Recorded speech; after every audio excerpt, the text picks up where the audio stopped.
The Wind River Range of Wyoming is not a place that welcomes the casual observer. It is a cathedral of gray stone and indifferent ice rising up like the serrated teeth of some prehistoric titan buried deep within the crust of the earth. People come here to find themselves, but more often than not, they find the terrifying scale of their own insignificance. I have spent years looking into the cracks of these mountains, staring into the dark spaces between the pines, and what I have found is a hunger that never seems to be satisfied. There is a specific kind of silence that exists in the high country. A silence that feels heavy, like it is pressing against your eardrums with the weight of 1,000 years. It is a silence that swallows sound and memory alike. Robert Bob Giesler was a man who understood the weight of that silence. At 63 years old, he was not a man prone to flights of fancy or reckless decisions. He was a retired engineer from Ohio, a man of logistics and cold hard facts. He liked things to make sense. He liked the way a map could reduce a chaotic wilderness into a series of predictable lines and contour intervals. He was a seasoned outdoorsman who had spent decades navigating the complexities of the backcountry. But maps are just paper, and the wilderness does not care about your lines or your experience. The mountains have a logic of their own, and it rarely aligns with the survival of a human being. On the morning of August 8th in 1990, the air at the Big Sandy opening was crisp and thin. The trailhead sits at an elevation of over 9,000 feet, where the oxygen is sparse and the light has a way of making everything look sharper than it really is. Bob was with a group of friends, 4 men in total, who had planned a multi-day fishing trip into the heart of the range. They were headed toward V Lake, a destination known for its pristine waters and the kind of isolation that draws men away from the noise of civilization. They were well equipped, carrying heavy packs filled with gear that should have seen them through any situation the mountains could throw at them. The group set out from the parking area at approximately 9 o'clock in the morning. The sun was already beating down on the granite basins, reflecting off the mica and quartz, until the ground shimmered with a deceptive beauty. They had walked only a short distance, perhaps 300 yards from the vehicle, when Bob realized he had made a mistake.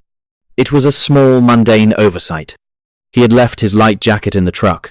In the high country, even in August, the temperature can plummet 40 degrees in a matter of minutes if a cloud covers the sun. Bob knew this.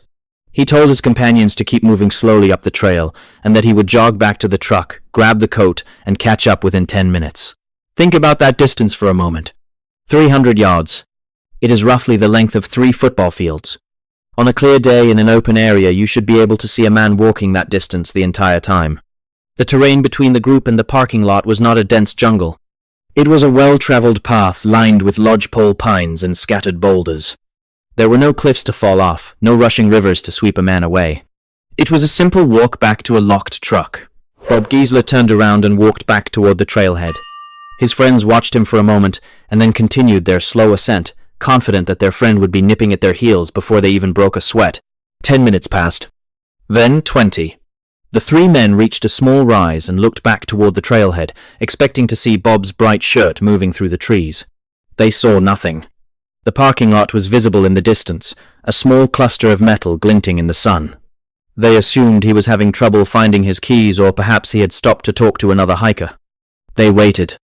The silence of the Wind River Range began to feel a bit more pronounced.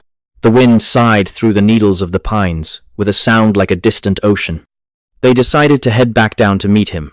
When they reached the truck, they found it exactly as they had left it. It was locked. Bob's jacket was clearly visible, sitting on the passenger seat, mocking them from behind the glass. Bob was nowhere to be found. They called his name.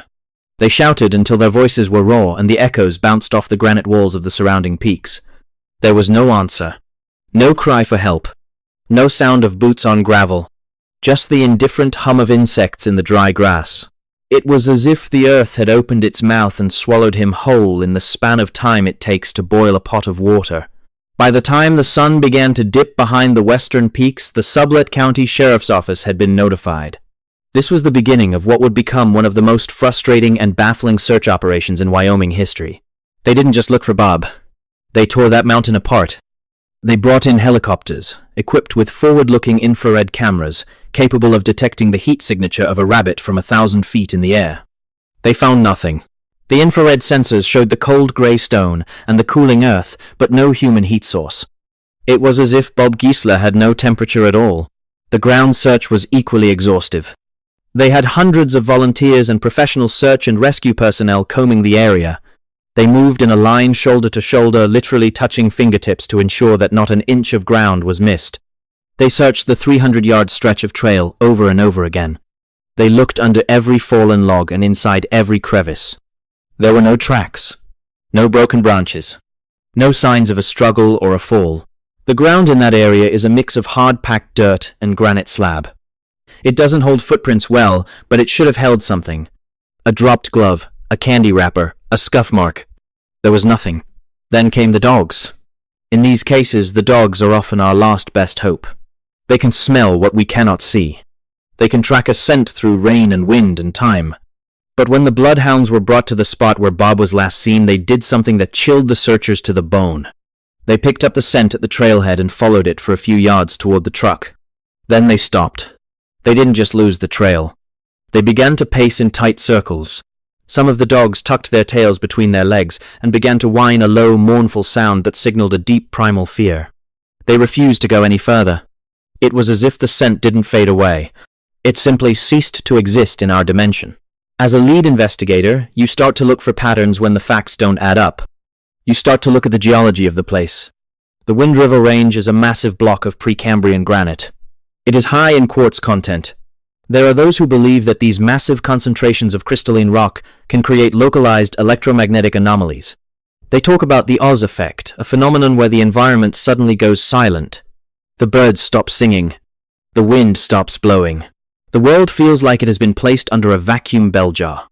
People who have experienced this describe a sense of intense dread, a feeling of being watched by something that doesn't have eyes. Was Bob Giesler a victim of such an anomaly? Did he step into a pocket of space where the laws of physics as we understand them shifted just enough to pull him out of our world? It sounds like science fiction until you are standing on that trail looking at the place where a man should be and seeing only empty air. There are no predators in those mountains capable of making a grown man disappear without leaving a single drop of blood or a shred of fabric. A grizzly bear is a messy eater. A mountain lion is a stealthy hunter, but it leaves tracks and it leaves a carcass. Nothing in the natural world accounts for the total erasure of a human being in broad daylight. The search continued for weeks. The family of Bob Giesler flew in from Ohio holding onto a dwindling flame of hope that grew colder with every passing sunset. They hiked the trails themselves, calling his name into the void. They hired private investigators and specialized trackers. Everyone came to the same dead end. The mountain had taken him, and it wasn't giving him back. The case grew cold, and the files were tucked away in a drawer in the sheriff's office, but the questions remained. They still remain. How does a man vanish in a 300-yard span of flat ground while his friends are only minutes away? I often think about the last moments of Bob Giesler. I imagine him walking back toward that truck, the sun warm on his neck, the smell of pine in the air. Did he feel the change in the atmosphere? Did the silence drop over him like a heavy shroud? Did he turn around to see the trail behind him had altered, or that his friends were no longer there? There is a terrifying possibility that he is still there, in a sense. That he is walking a version of that trail that we cannot see, crying out to searchers who are standing only feet away from him, separated by a veil thinner than a whisper. We like to think of the wilderness as a place of recreation, a place to test our mettle. But we are intruders there. We are soft biological entities moving through a landscape of ancient stone and forgotten power. When you go into the wind rivers, you are walking on the roof of the world, and the roof is slippery. There are holes in the world that we don't have names for. We call them disappearances because we don't have the courage to call them what they really are. Harvests, glitches, predations by things that don't leave footprints. The mystery of Bob Giesler is not just about a missing man. It is about the fragility of our reality. It is about how quickly the mundane can turn into the impossible. You can be walking to your car thinking about your lunch or your mortgage, and in the blink of an eye you can become a ghost. The mountains don't care about your plans. They don't care about your experience. They only care about the stone and the ice and the long, slow passage of eons. Bob Giesler is part of that passage now. He is a data point in a ledger that we are only just beginning to understand. Every year, people go into the national parks and forests of this country, and they don't come back. Many are found. Some are lost to the elements or to accidents that leave clear evidence behind. But there is a small percentage of cases that defy every logical explanation. These are the cases that keep me awake at night. The cases where the distance is short, the weather is perfect, and the individual is experienced. These are the cases where the dogs won't hunt, and the infrared sees nothing but the cold. Bob Giesler is at the top of that list, a permanent resident of the Big Sandy Opening. If you ever find yourself in the Wind River Range standing near the trailhead at the Big Sandy Opening, take a moment to look at the ground. Notice how the granite seems to pulse under the midday sun. Listen to the way the wind catches in the rocks. And if you feel a sudden inexplicable chill or if the birds suddenly go quiet, don't stop to look for your jacket. Just keep walking. Don't look back. Because the mountain is always watching, and it is always very, very hungry. The disappearance of Bob Giesler is hauntingly similar to the case of Jaryd Atadero, who vanished in 1999 in the Comanche Peak wilderness of Colorado. Jaryd was only 3 years old and was walking just a few feet ahead of a group of adults when he vanished into thin air on a well-defined trail. Despite a massive search that lasted for years, no trace of him was found until parts of his clothing were discovered years later on a high cliff face that would have been impossible for a toddler to reach. Much like Giesler, the boy vanished in a high-altitude, granite-heavy environment during a brief window of time when he was out of direct sight. These cases suggest a predatory pattern that targets the vulnerable and the solitary in areas where the earth itself seems to interfere with our ability to find them. The silence in the mountains is never truly empty. It is waiting for the next person to turn their back. It is waiting for the next person to forget their jacket. It is waiting for you. The silence of the high country is not a lack of noise. It is a heavy physical thing that presses against your eardrums until you can hear the frantic thrum of your own pulse. Down in the valley, the world is loud and cluttered, full of the white noise of civilization that masks the predatory stillness of the wild. But up here in the Wind River Range of Wyoming, the silence has teeth. It is a jagged, ancient silence born of granite and ice, and it does not care for the fragile ambitions of men. I have spent years looking into the cracks of our reality, sifting through the reports of those who walked into the trees and simply ceased to exist. You hear the same themes over and over again. The weather was fine. The person was experienced. The distance was negligible, and yet the result is always a void. A hole in the world where a human being used to be. Robert Bob Giesler was one of those people who should have been fine. He was not a tourist who wandered off the trail in flip-flops. He was a man who knew the rhythm of the mountains. He understood the stakes. But the mountains have a way of changing the rules when you are not looking.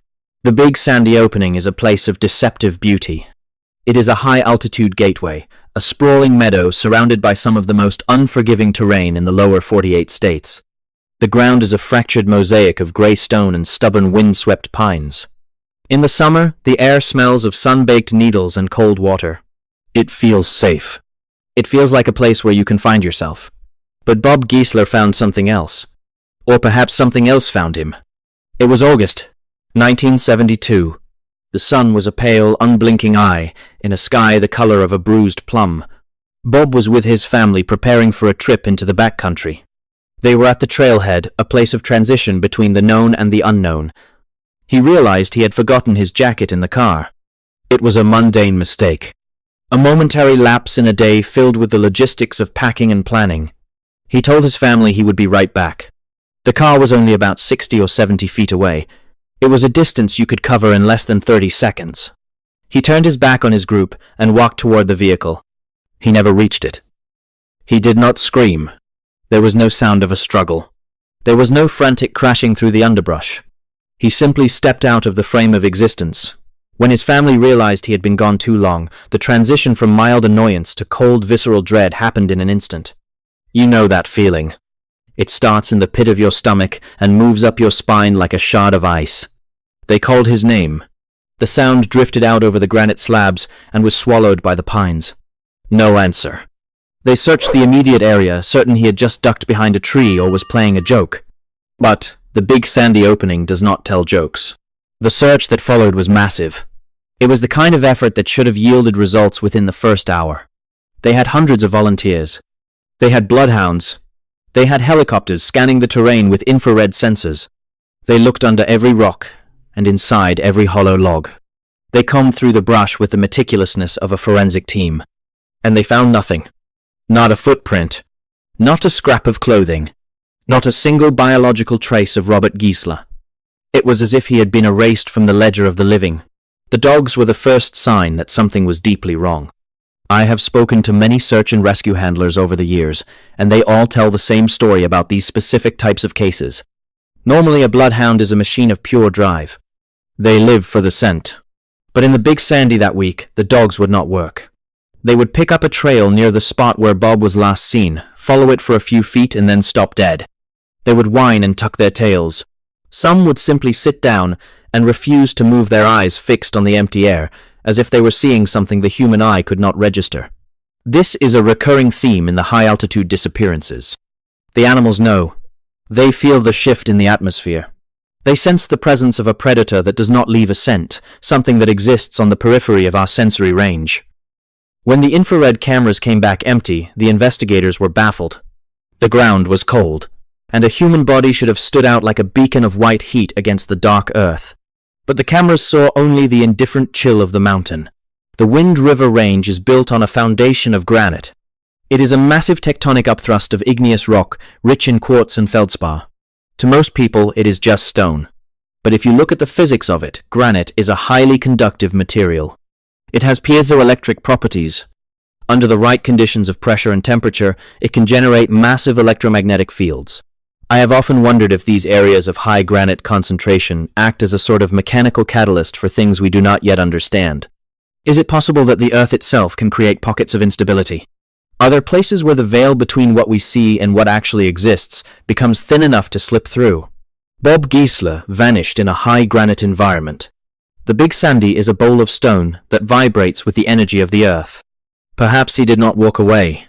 Perhaps he just fell through a crack in the frequency of our world. The mountain is not just a pile of rocks. It is a living, pulsing entity that operates on a timescale we cannot comprehend. Think about the sheer impossibility of vanishing in 60 feet of open ground. You could hold your breath and walk that distance. It is a space so small that you are never truly out of sight, and yet Bob was gone in the blink of an eye. This is what I call the microscopic observation of the case. We have to look at the minute details. The weather was calm. There were no storms to mask a struggle. There were no cliffs for him to fall off in that short span. There were no large predators reported in the immediate vicinity that could have snatched a grown man and vanished without leaving a drop of blood or a tuft of fur. To take a man of Bob's size and experience in broad daylight without a sound requires a level of predatory efficiency that defies nature. It suggests a force that is either perfectly camouflaged or operating outside of our three-dimensional perception. We like to think we are at the top of the food chain, but the Big Sandy opening suggests we are merely guests who have overstayed our welcome. Every year, the list of the missing grows. We file the reports and we draw the maps, and the patterns begin to emerge like skeletal remains in the receding snow. The victims are often near water or in areas of high granite or in places with names like Devil's Slide or Deadman's Pass. These names are not accidents. They are warnings left by those who came before us, people who understood that certain parts of the wilderness are hungry. Bob Giesler was a data point in a ledger that we are only just beginning to read. He was a father, a husband, a man with a life and a future, and he was reduced to a mystery in the time it takes to fetch a coat. The fragility of our reality is the most terrifying thing I have encountered in all my years of investigation. We walk on a thin crust of the mundane, pretending that the rules of logic protect us. But the crust is brittle, and underneath it, the mountain is waiting. The Wind River Range does not give up its secrets easily. It hides them in the shadows of the peaks and in the deep, cold silence of the granite. The search for Bob eventually wound down. The helicopters flew away, the volunteers went home to their warm beds, and the Giesler family was left with a hole in their lives that would never be filled. There is a specific kind of grief that comes with a disappearance. It is not like a death, where there is a body and a ceremony and a sense of closure. A disappearance is a haunting. It is a constant low-frequency hum of uncertainty that vibrates in the back of your mind forever. You never stop looking at the tree line. You never stop wondering if he is just around the next bend or if he is standing right next to you in a space you cannot see. The Big Sandy opening remains a popular spot for hikers and climbers.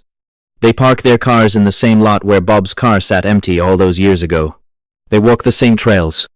They breathe the same thin, cold air. Most of them come back. But the mountain is patient. It has all the time in the world. It only needs one person to turn their back for a second too long. If you ever find yourself standing in that meadow near the trailhead where the granite seems to pulse under the midday sun, pay attention to the birds. In the mountains, the birds are the alarm system. If they suddenly go quiet, if the chatter of the jays and the whistling of the wind through the pines suddenly cuts out, do not stop to wonder why. Do not look for your jacket. Do not look for your camera to capture the majestic scenery. Just turn around and walk back to your car. Do not run. Because running triggers a predatory response in things we cannot see. Just move with purpose and do not look back.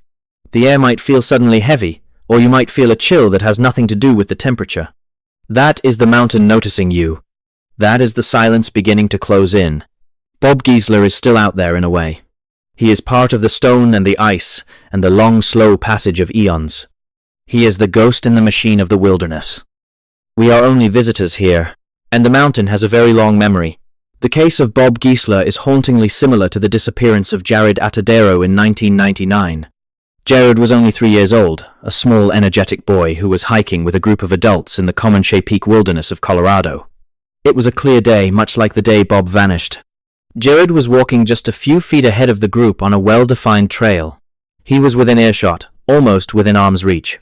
One moment he was there, a flash of red clothing against the green of the forest, and the next he was gone. There was no sound, no cry for help, just a sudden absolute absence. The search for Jaryd was one of the most intensive in Colorado history, involving hundreds of people and specialized teams. They found nothing for years. It was as if the earth had opened up and swallowed him whole. Then, years later, a few scraps of his clothing and a piece of his skull were found on a high, nearly inaccessible cliff face. The location where Jaryd's remains were found was thousands of feet above the trail where he vanished. It was a place that a 3-year-old boy could not have reached on his own, especially not in the brief window of time before the search began. There were no tracks leading up the mountain, and no evidence of a mountain lion or a bear carrying a child that distance without leaving a trail of blood or torn fabric. It was a vertical impossibility. Much like the Giesler case, Jaryd vanished in a high-altitude, granite-heavy environment. Both cases involve a person being taken in a matter of seconds during a brief lapse in direct observation. These are not accidents. These are not simple cases of getting lost. They suggest a predatory pattern that targets the vulnerable and the solitary in areas where the earth itself seems to interfere with our ability to find them. The silence in the mountains is never truly empty. It is a predator. It is a void. It is waiting for the next person to forget their jacket. It is waiting for you. We tell ourselves stories to make the world feel safe, but the truth is written in the granite and the wind. And the truth is that we are never as alone as we think and never as safe as we hope. Stay on the trail. Keep your eyes open. And for God's sake, don't go back for your jacket.